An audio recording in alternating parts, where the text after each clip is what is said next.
Hey guys, HDvee here and welcome to a brand new video. Today we've got quite a few things to go over. We have some new events that have just been announced for Pokemon Scarlet and Violet. We have some new Legends ZA theories and some new rumors as well for the upcoming Pokemon game too. There's a lot of stuff to break down and get into today. So if you're excited for the video, as always, make sure to drop a like down below. Let's try and hit 500 likes. It really helps out. Leave a comment with your thoughts on anything we cover in today's video. Subscribe if you're brand new for daily Pokemon content. Ring the notification bell. With all of that out of the way though, let's get into the video and I really hope that you enjoy. So starting things off, we're going to be taking a look at a new event that has just been announced for Pokemon Scarlet and Violet. It's not some awful raid event. It's actually a really cool massive mass outbreak event featuring baby Pokemon. So we have Cerebi here tweeting out saying, Cerebi update, the next Pokemon Scarlet and Violet mass outbreak event has been announced. It focuses on baby Pokemon and it runs from the 29th of March through to the 31st of March. So we have Pichu and Happiny, Riolu and Munchlax, and we also have Magby and Elekid. So we have more information about this on the Cerebi website. So yeah, the next mass outbreak event has been announced, yada yada yada. It'll be an event that focuses on baby Pokemon with a chance of getting the Viger mark. So with these outbreak events, they either have a boosted shiny chance or a boosted mark chance. And for this outbreak event, it is a boosted mark chance, and it's for the Viger mark. So Pichu and Happiny spawn in Paldea. We have Munchlax and Riolu that spawn in Kitakami, and then we also have Elekid and Magby that spawn in the terrarium. So yeah, they spawn in pairs in different locations. It's a really good outbreak event though. Again, a shame that it's not shiny boosted, but yeah, it's a fun event, 100%. It only lasts for the weekend regardless. But yeah, I'm a much bigger fan of the outbreak events than the raid events, because the raid events just kind of suck at the moment, really. Whereas this, you can actually get some really, really cool Pokemon. But anyway, that is the event for Pokemon Scarlet and Violet. Moving on, we do have some more theories to go over about Pokemon Legends ZA. So we have this tweet here from Light talking about a potential hint towards some new Mega Evolutions we could be seeing in Pokemon Legends ZA. I personally think this is a bit of a stretch, really. And again, Light isn't here saying this is definitely going to happen. He's just saying, you know, they saw this information and it could be something. But anyway, we have Light saying, do we have our first 4 new Mega Evolutions for Pokemon Legends ZA? Mostly, it's just because Kieran was training hard for defeating everyone, but who knows if it's an Easter egg. But our beloved Flygon is there. So it would make a lot more sense if this was like Kieran's team, but it's like, it's not. Like, he doesn't have a Hitmonlee and stuff. So yeah, it'd be interesting for these Pokemon to get Mega Evolutions. I mean, Duraludon getting a Mega Evolution after just getting an evolution for Archaludon. Well, I guess it'd be Archaludon getting the Mega Evolution because they only give Mega Evolutions to Pokemon that are fully evolved. But yeah, would we get Archaludon and then a Mega Evolution for Archaludon as well? Like, I don't know. It'd be kind of mad. But it is a tower, you know, I guess. In Eiffel Tower is the only kind of connection you can really make with that. Hitmonlee getting one would be really cool, though. Malamar, and obviously we all want Flygon to get one as well. We do have David here saying, interesting pick of choice Kieran made. He was studying these 4 Pokemon for a reason. Maybe he had heard of Mega Evolution and the 4 Pokemon that can Mega Evolve in another Pokemon Academy in Lumiose City at Kalos. And we've got Light here saying, this is a good point. So, yeah, maybe. I mean, there's a reason they're on the wall. It could be a massive hint. I don't know. We did have Greninja in the protagonist house, which could be a little bit of a hint towards like maybe Greninja getting a Mega Evolution in Pokemon Legends ZA. So it's not like crazy to assume that it could be something, but again, it's very unlikely. It's probably just something, you know, posted on the wall for whatever reason, but it's very unlikely that these 4 are getting Mega Evolutions. Anyway, moving on, we do have this as well to take a look at. We have Soul Silver out here tweeting out some potential Generation 5 remake hints as well, or some connections with the Unova games that we did get in Pokemon Scarlet and Violet. So we originally had this tweet here from Soul Silver saying, has anyone else noticed this? So we have Kieran here, and his haircut is the exact same as Gets's haircut. So, again, there could be some, like, massive connections between these characters. There's obviously a lot of Unova kind of hints and references and stuff in the Blueberry Academy, and maybe the biggest one that was right under our nose the whole time was that Kieran could have some sort of relation to gets this. But we do have Soul Silver out here saying, took the world a while to notice, but here we are. This will be my pet conspiracy theory for years to come, or until we get a Generation 5/black and white game that finally proves or debunks it. Honestly, them both having Hydra Pokemon and villainous tendencies just makes the connection even stronger, not to mention Kieran is a student, not an exchange student, without parents at a school in Unova. At the very least, in my opinion, Kieran was meant to be a type of Getsis in the Indigo Disc. So, yeah, it's not just the hair, obviously, there's a lot of other connections as well, like, you know, no parents, obviously not an exchange student, stuff like that. So, you never know. It could be something. Like I say, there was a lot of Generation 5 references and hints and stuff in the Indigo Disc. So, yeah, I don't know. It'd be cool to see if he was related. And again, that would allow us, if we ever do get like a Legends game in Unova set in the future, like maybe Kieran could be the antagonist or something, and he could be like, yeah, like following and gets his footsteps or something like that. But I don't know, food for thought, 100%, definitely something cool there. So shout out to Soul Silverrock for finding that. Moving on, we do also have another event as well that's now live in Pokemon Sleep. Just a quick one, because I know a few people do play Pokemon Sleep, and this is quite a cool event. So we have HDvee here tweeting out, saying, HDvee update, the Pokemon Sleep Raikou research event is now rolling out. This event is in Greengrass Isle only and adds Raikou into the game. Runs from 4 AM local time, March the 25th, through to 3:59 local time on April the 8th. So, yeah, if you are playing Pokemon Sleep, got a chance of getting Raikou now, which obviously is I just really love the artwork as well for this. So, that's all that. Moving on, I wanted to revisit this rumor. So, we covered this yesterday for Pokemon Legends ZA, or in the video that I uploaded yesterday, but we only kind of covered this bit here. I didn't realize there was like a chunk more information for this rumor to go over. So again, we went over it yesterday, so I'm not going to go over like all of this bit in massive detail. Just quickly reference it if you didn't watch yesterday's video. But this is obviously posted on 4chan. It's a really, really long rumor. And again, with these really long rumors, I don't know how they would know this much information about a game which clearly is not close to be finishing, because obviously it's not coming out till next year.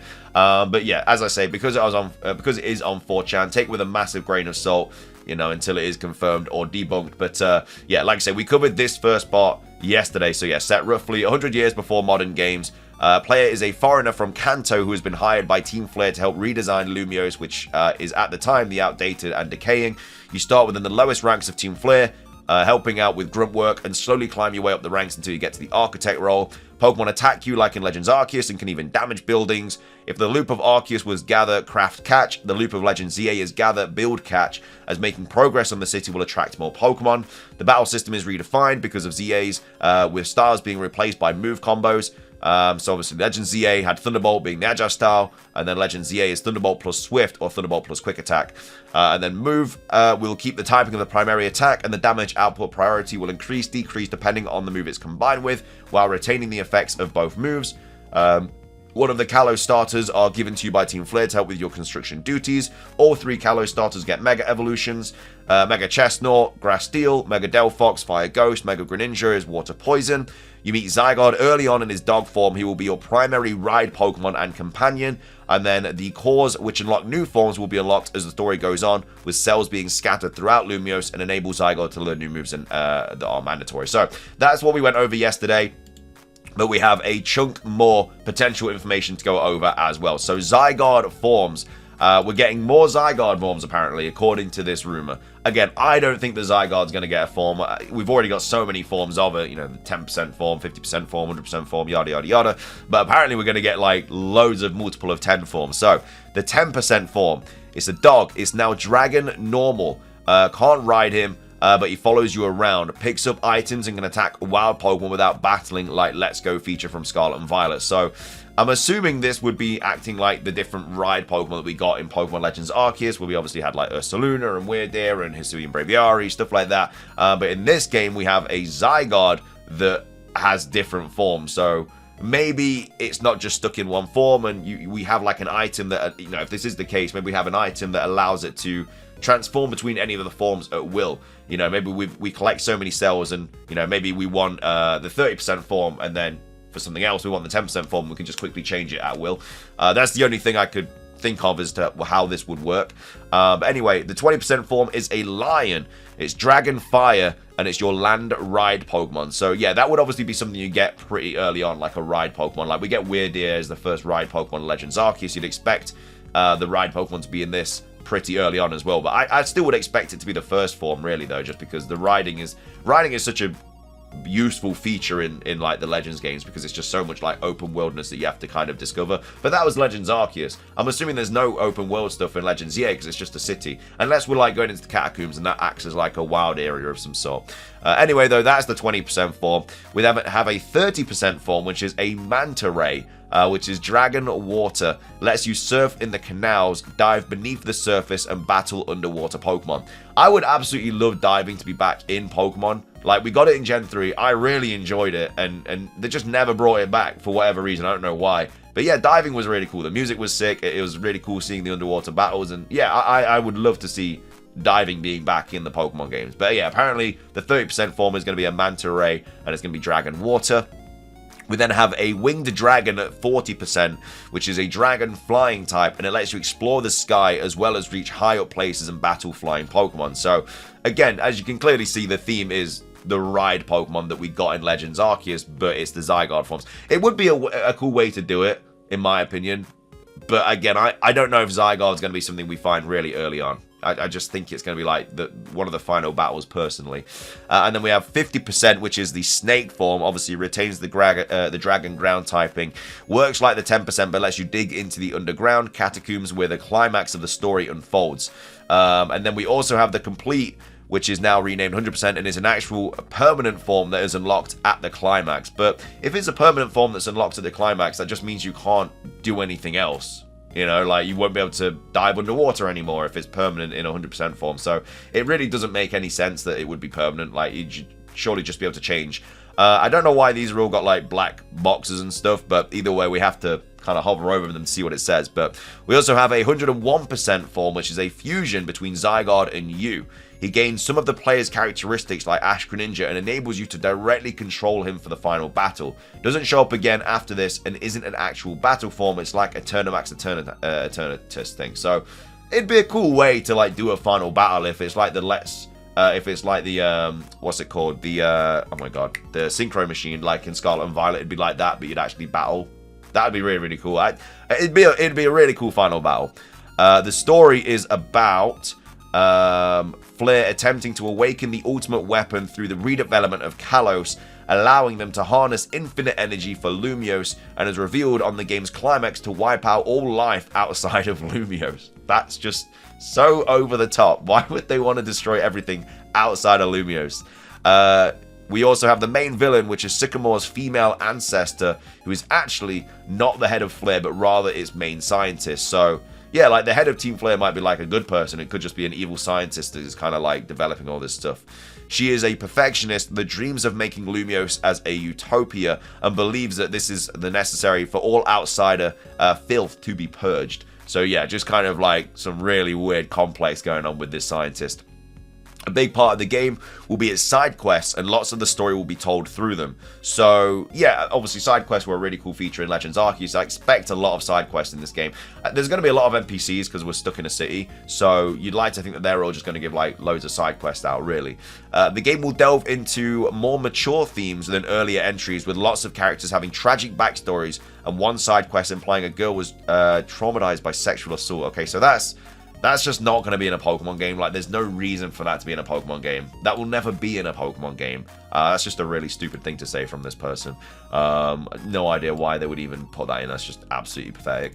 But anyway, it then goes on to say, the climax has you battle a fusion of Xerneas and Yveltal and an army of dead Pokemon from the catacombs that are brought back to life while controlling Zygarde as previously mentioned. So that just sounds like a bit of a tower defense kind of game, where you're just kind of protecting yourself from all these different waves of enemies. The final boss plays somewhat like the Fury Bowser fight in Bowser's Fury and ends with the complete destruction of Lumiose. We then have Xerneas and Yveltal unfusing, no longer being controlled by Flair, and a weakened Yveltal drains the energy of the zombie Pokemon and goes back to the cocoon form, while Xerneas uses its last remaining bit of energy to give new life to Lumiose and put things the way they were before turning into the tree form. So that's just kind of explaining why they are in those forms in Pokemon X and Y, which is really cool. I hope they do that in Pokemon Legends EA. Like, it'd be cool if we didn't actually get to catch Xerneas and Yveltal, but they actually explain why they're in that form, because it wouldn't really make sense to catch them in Legends EA, because then obviously in like X and Y, they'd be like instant, unless it's like a different timeline or something. It then goes on to say, Dashbun gets a beget. There's going to be around 20 new Mega Evolutions in Pokemon Legends EA, which is a decent amount. And then Dashbun gets a Beget-themed regional. Smurgle gets an evolution. Smurgle needs does Smurgle need an evolution? I don't know. It's kind of a gimmicky Pokemon, isn't it? It'd be cool to see it like get a form or something, like obviously Delibird got. And then yes, Flygon does get a Mega Evolution. There will be a total of 252 Pokemon, not including Mega Evolutions. It's not a massive Pokedex, but again, if it's just stuck in a city, you can't really expect them to be like hundreds and hundreds of Pokemon. And then every Pokemon with a Mega is back, except for the Hoenn Legendary. So no Mega Rayquaza, no Primal Kyogre, no Primal Groudon, but that would mean that Mega Mewtwo is in the game. Mega... Obviously, Mewtwo Y and X. Also means Mega Latias and Latios wouldn't be in the game because they're also Hoenn Legendaries. But apparently everything else is, so that'd be like Mega Diancie, stuff like that. You can reawaken Xerneas and Yveltal in the post-game through a lengthy side quest to catch them. And then all 3 Kalos Mythicals will be catchable, with Hooper and Volcanion requiring saves from Legends Arceus and Scarlet and Violet respectively. Yeah, I mean, there'll probably be some sort of thing in the game where you have to have like Legends Arceus save data, or maybe some other form of save data for like Scarlet and Violet or something like that for a specific side quest or something, because they've been doing that a lot recently. You know, we got it in Sword and Shield with like the Gigantamax, Eevee, and Pikachu. We got it in... I'm pretty sure we got it in BDSP. Yeah, we did get it in BDSP with the Mew and the, I think it was Jirachi as well, for owning like Sword and Shield and something else. And then obviously in Legends Arceus we had it for BDSP with the Arceus event as well. So they do a lot more things now regarding save data. It's just more of a reason to get you to buy the extra games. A lot of people buy the games anyway, so it is a nice little like extra benefit of having them. But either way, I don't think this rumor is true. I think this whole like backstory thing where it's like a lot more mature is just stupid, really. I just don't know why they would ever think about putting that in a Pokemon game. So yeah, I can't remember what I said about this part yesterday because I recorded yesterday's video a few days before. But yeah, either way, we covered that yesterday, and then yeah, we just covered that today. But either way, let me know your thoughts on this rumor here and everything else that we did cover in today's video. Make sure to do the event, which starts this weekend if you're wanting to. And then of course, what are your thoughts on these potential Mega Evolutions? And then also thoughts on the potential connection between Kieran and Getasis. And then, yeah, obviously Raikou event for Sleep, and then let me know your thoughts on this rumor as well. But yeah, that's everything from me. Thank you for watching. Subscribe if you're brand new, or ring the notification bell for daily Pokemon content. Have a fantastic rest of your day, and until next time, peace.